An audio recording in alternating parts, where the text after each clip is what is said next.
Welcome to the home open houses weekend. Welcome to your new next home at the open houses of the weekend, Mike. Yeah, C'est la semaine de la relâche. Maybe that's why I'm a tad. yeah, it's spring break. You know, I don't like vacation. You know that. I like to be busy. I like to move and Yeah, shake and roll. And today we're going to present to you some open houses that are going on this weekend. There's 506 across the island of Montreal. quite a bit. It's just pretty close to the same as last week. You see the energy in the market, but some things are slowing things down. We're going to talk about that. So today we're going to look at the how the tariffs are affecting the trade war is affecting real estate, especially here in Montreal. But we're going to talk about Vancouver and Toronto. And we're going to talk about the new construction slowdown in the greater Montreal, because that's also playing into it. We also want to introduce some technology to real estate where if you have properties and you're doing management, there's some great tools out there that use AI to do the property management. So we're going to explore that. So those are the three things we want to do. If you don't know who I am, I'm the owner of three real estate agencies here in the greater Montreal area. To my right is our business development director, Mike Francois. We're going to go and start off also by, let's go into the tariff war, Mike. Yeah, yeah. One day it's on, one day It's entertaining, not. isn't it? It's, I don't know if I would call it entertaining. It's playing with everybody's nerves. It's very unpredictable. And when we talk about unpredictability, well, then it has a negative impact on real estate. If I may start with, I want to show you and talk about Toronto home sales for the month of February. So if you've been watching the show, January was an exceptional month in real estate. We were almost 50% more transaction year over year. Yeah.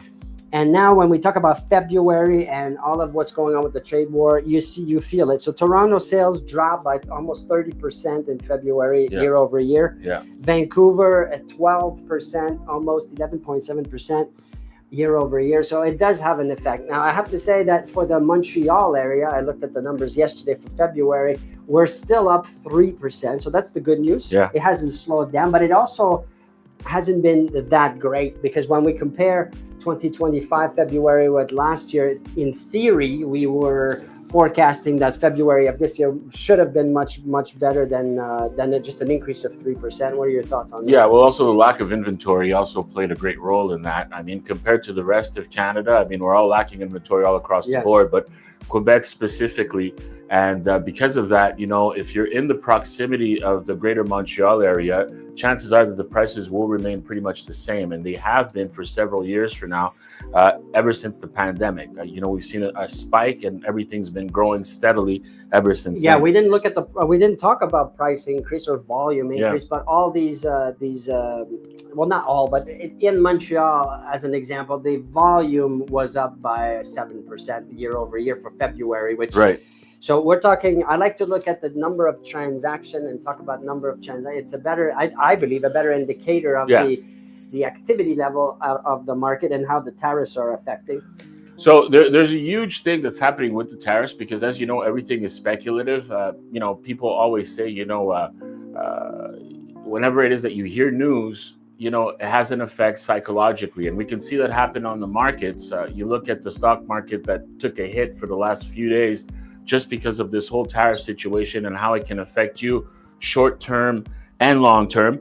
And then we've noticed that he decided to put the tariffs together as of March 4th on 25% on all Canadian goods. Now, right now, in the span of 48 hours, everything switched over. Now we're moving into April 2nd. So that in itself does have an effect on people, makes people a little bit more reluctant in wanting to make a power move like purchasing or selling a home, knowing that in most cases it's someone's biggest investment. So, it's a critical situation. And that's why, if you're not aware or you don't know about the market or you're uncertain about the market, we urge you strongly to get in touch with us. Take a consultation. We'll sit down, we'll talk to you, we'll answer questions. We'll be more than happy to steer you in the right direction. Yeah, and if you're considering, I should say, buying because you're getting married or you're having kids or you want to move in with someone you care about, or for whatever the reason is, it's not by waiting, especially not in the greater Montreal area, Yeah. that prices are going to be reduced or more affordable. Prices are not going down. For the last 24 years, 25 years, if you look, and we can send you this information if you're interested,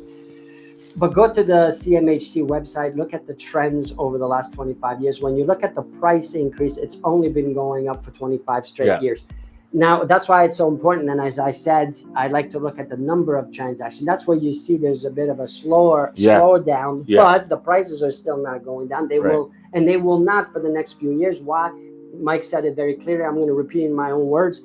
There's a lack of inventory. There's more population than there is property. So we're okay in the sense of prices not dropping, but don't wait, because every year you wait, you pay a bit more for the same type of property, for the same property value. So another thing, not to attribute, another thing I'll notice also is I've gotten a lot of calls where people will have promised to purchase conditional to selling their home. That's true. They do it a lot because they're afraid that if they sell their home, they become homeless because they can't find anything that they particularly like. So you're going to notice a very big increase pertaining to that, where people are a little bit more reluctant to get rid of their houses. So that would explain the decrease in transactions, because people are like, you know what can I get that's better than I already have right now? So this is where the question comes into play. So in the end, based on what your situation is, best thing to do is to consult with someone you trust, a real estate broker, a real estate agency, just like us, to see and talk about, well, what are your fears? What are your plans? What is the end goal? And let us help you with different options as to consider this, consider that. We have, I remind you, 506 open houses. That's a great way of getting a good pulse on different areas, what you get, what type of property you get for what. Without obligation, you go visit, you go see. I think that's the best way of starting the process. And so DM us, send us a message, tell us what area, or just say Montreal, and we'll send you the 506 directly to your inbox. Segment number 2, we wanted to talk about how is that affecting new construction and what's going on there.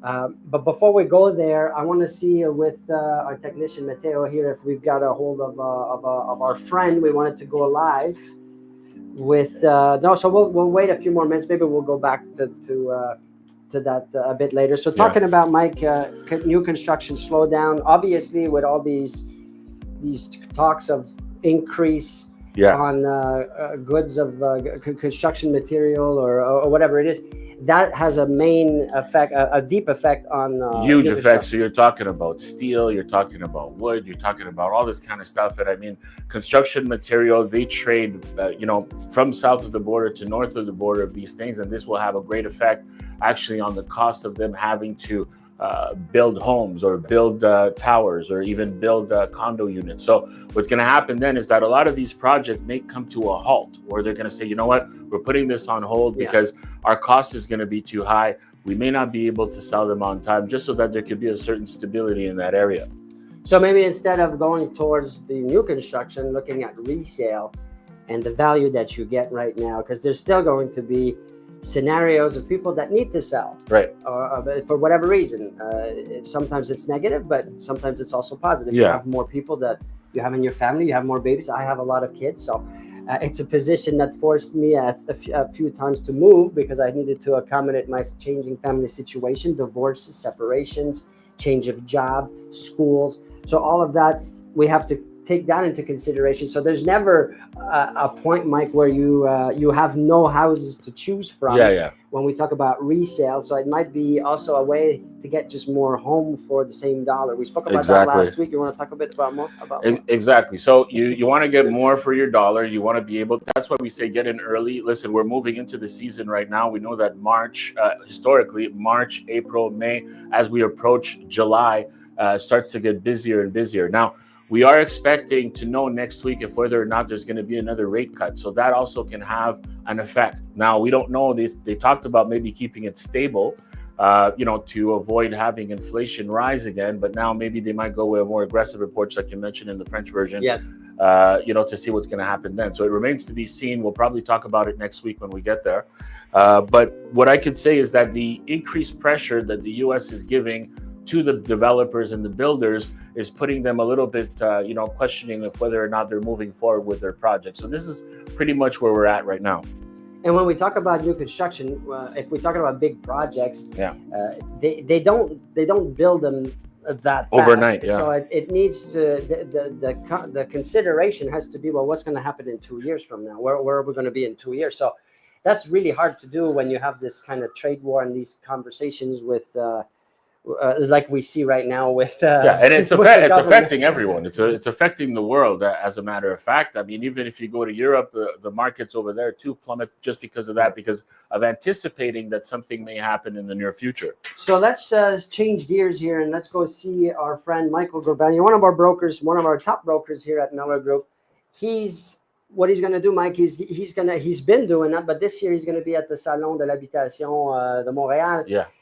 Dates from the 13th to the 16th of March. He has a kiosk, and not a small one, a big kiosk where he'll be answering questions and getting to present himself and his team with the potential home buyers, sellers, investors, or just people in general that want to know what's going on with the market. We have him here live. You can see him. Michael, how's it going? Hi, how are you guys?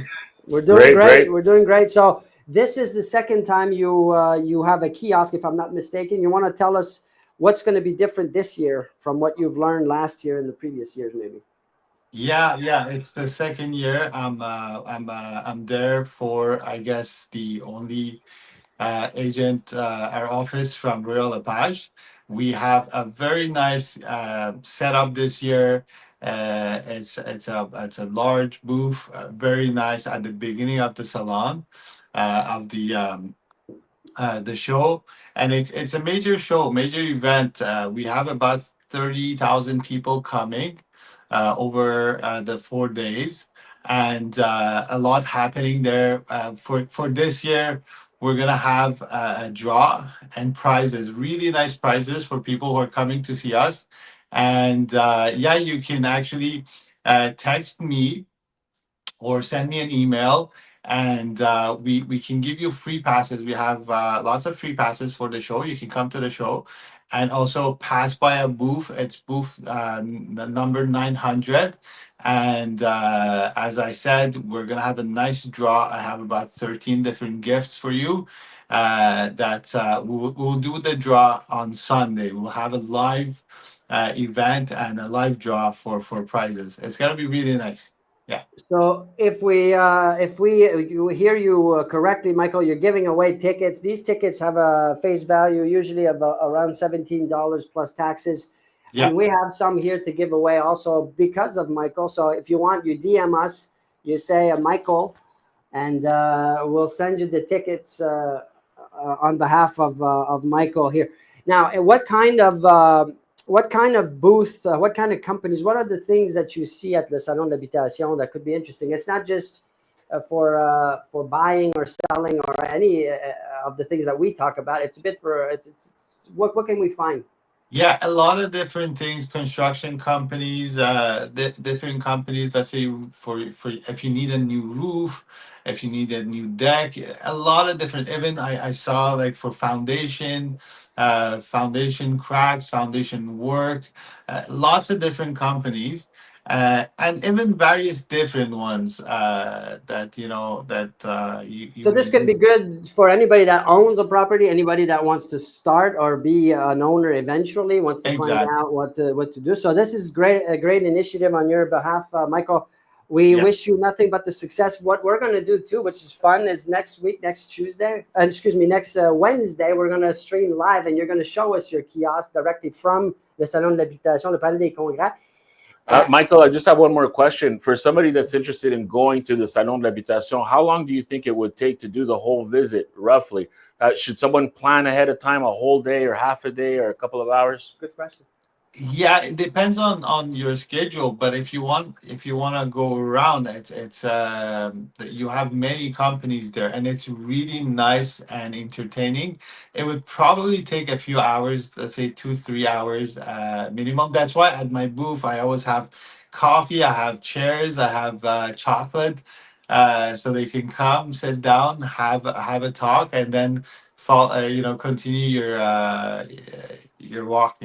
And Uh, from my experience, Mike, yeah. sorry to say, I think it's great. These kinds of events are always fun because you can get to win all kinds of prizes. You Right. said, Michael, you're going to be giving away some prizes. I know what they are, and they're pretty exciting prizes. But every vendor, or a lot of the vendors, offer similar kind of prizes just for showing up, giving your information.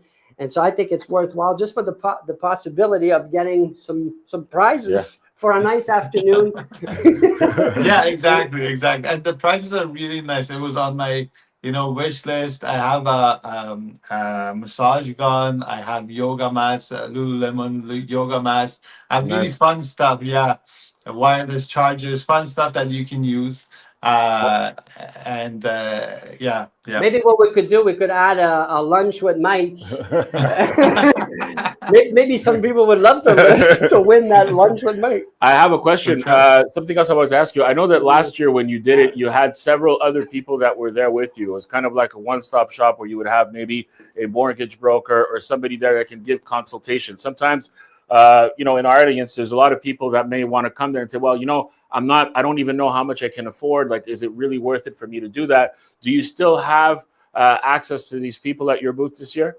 Yeah, for sure. Yeah, for sure. I've invited a few people, let's say mortgage brokers. They'll be there. The timing, I'm not sure exactly when, but they would be there. Yeah, for sure. For sure, we can do that. And for sure, once I start a conversation with a client, then I can know exactly what they need. Depending on their need, I'll refer them to the proper, mortgage broker, either from the bank or a mortgage broker, depending on their needs and what they want exactly. Yeah, for sure. Yeah. Okay. Another thing I wanted to ask you now, you being a broker as busy as you are, now you've heard, of course, about the tariffs and everything. Has that affected you in any type of way? Have you gotten certain questions from people where they're feeling uncertain moving forward just because of what just happened? You know what I felt is at the beginning of the talks there was uncertainty, and then I saw a slowdown. Buyers who were hesitant a bit, but I think we got used to it, and also the fact that the interest rates are dropping. I predict a very hot market for the summer because interest rates. Next week we have the next announcement. In, I think it will central bank will drop it to 2.5, so our mortgage rates will be around like 3.75, 3.5, and it's going to be great because it's the lowest in a few years. And to me, even putting whenever, let's say putting tariffs, putting pressure on the economy, real estate market always picks up. I studied, my major is economics, so I studied this a lot. But I think we're gonna see a very, very good market this year. Yeah. Yeah. Yeah. Well, we talked about the numbers earlier. I don't know if you had a chance to see, but we spoke about Vancouver, their month of February year over year being down by about 12%, and Toronto being down quite a bit more substantially by 25, 28%, almost 30%. But here in Montreal, we were saying that we had an actual increased number of transaction year over year from February by 3%, which is not huge, but it's still a good sign, and it's very optimistic for anybody in the greater Montreal area. So thank you very much. Good luck at the I Salon d'Habitation. Yes, I Yeah. myself just signed two accepted offers within the next past 48 hours, and these were homes, waterfront homes over a million. It was really nice transaction. Congratulations. Thank Congratulations. you, And while I thank have you. you here, because we're talking about open houses this coming weekend, are you doing any open houses this weekend? Not for this week. I'm gonna focus. I have one event this weekend and the home buyer show that I have to set up as of Tuesday. The But the event of the weekend, you want to talk about it briefly, quickly? that's more a community event. It's DDAR with IBNG, Iranian Business Network Group, and it's 2 day show. It's really nice. We have wine, cheese. It's in the actually Griffintown. It's a very nice event. If you go on my Micro Realty Instagram page, you will see the detail. Um, it's sold out, but if anybody wants to come in, I still have on my VIP list. I have room, yeah, for people, and I'll do a seminar from 12 to 2 on Saturday, just for we have a notary, we have a mortgage broker, we have even a guy from a construction company. We'll do a seminar on for people who are interested in purchasing or selling properties. Yeah, from 12 to 2. Great. Well, that sounds like an exciting weekend, an exciting few weeks for you It upcoming. is. Better get your rest, and Yes. we'll touch base again with you on Wednesday. We'll do a live stream from Michael's kiosk at the Salon Yeah. d'Habitation Le Palais des Congrès. Thank you very much. Have a great Thank you. weekend. Have a Now good. let's go into the world of technology. Now I love this aspect of the business. I'm a big user of artificial intelligence when Yeah. it comes to helping with efficiency in my business. Let's talk about that when it comes to I own properties management side. What can AI do for us today? Yeah, so there's a company based out in California actually that uses AI to predict maintenance issues, automate property management, and even rent guarantees for investors. So it analyzes over 40 different points in their systems and helps the landlords optimize their investment while reducing the stress. So right now they're expanding in a phenomenal way. They've been doing great. We can see how AI is slowly integrating Slowly. themselves. Well, pretty I don't quick. know if I would say I would use the word Well, slowly. the reason why I say this is because in the States it's already there, but here in Canada we can notice that we're always a little bit behind. So I think that maybe in the next coming months or maybe in the next year we're going to see more of it. So I would say pay attention to that and see how that can actually help you, help your clients, or even help you as a customer if you want to buy property, knowing if that's the right property for you by putting in certain data inside and see if whether or not it's worth it. So if you're managing properties and you want to find ways to be more efficient with that whole process, or you want to scale, please reach out to us, send us a DM, say, I'm interested in learning more about efficiency or artificial intelligence, and we'll set something up where we can share what we're doing and how we use AI in our own business to help us with all kinds of tasks and things to do. I want to repeat that we have 506 open houses this upcoming weekend. Every Friday we present to you these open houses coming up. And if you're interested in a different area, maybe you're not in Montreal, you're in Quebec City, or you're in Saguenay, or wherever you are across the province of Quebec, and you want lists of available properties that are for sale or open for open houses of the weekend, we can send you that with no obligation whatsoever. Right, Mike? Exactly. So, and on our takeaway, I'll just say this. I know that everybody is kind of stressed with the up and down, the in and outs of these tariffs, one day they're on, one day they're off. But at the end of the day, what we did know just is that here in Quebec, we're pretty stable, which means that waiting will not make the situation better. Just like people who wanted to wait till after the pandemic or all that, at the end of the day, you saw the prices still remain about the same or even more expensive. So don't wait. You need information. We're here to give it to you. It's free. It doesn't cost you anything. You can send us a DM, send us an email, do a phone call, whatever it is. Come to the office, and we'll be more than happy to help you and set you up in the right direction. Perfect. So with that, we wish you a fantastic weekend, and we will see you on Tuesday or Wednesday with new listings of the week. Have a great weekend.